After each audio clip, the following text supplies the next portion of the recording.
మీరు ఈ భౌతిక సంబంధమైన ఆస్తులు కూడా దేవుడు మనకిస్తే దాన్ని ఎవ్వరు ఏమి చేయలేరు. హల్లెలూయా. మోసముగా సంపాదించేదైతే అది పోయిద్ది, కానీ దేవుడే మనకిచ్చేదైతే మా వాక్యం వేరే వెనకాల వాళ్ళు. హల్లెలూయా. అందరూ చేతులు ఎత్తి చెబుతా పైకి హల్లెలూయా.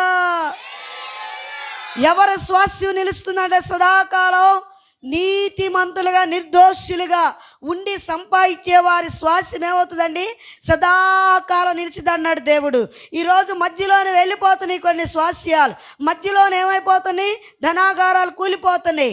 వారికి సంపాదించుకునేదంటే వారు తప్పుడు మార్గంలో సంపాదించినది వారికి నిలబడతలేదు. ఎందుకంటే అది నిర్దోషుల యొక్క చర్యలు కాదు కదా, నిర్దోషత్వాన్ని బట్టి సంపాదించిన సంపాదన కాదు కదా. ఆహర్నిశలు కష్టపడి సంపాదించిన దేవుని సన్నిధిలో పెట్టిన ప్రతి పైసా దేవుడు నిర్దోషుల యొక్క చర్యలను గుర్తించి మీ యొక్క మరి స్వాస్యాలను ఆయన ఏం చేస్తాడండి? సదాకాలం ఆయన ఏం చేస్తాడు? ఆయన నిలబెట్టి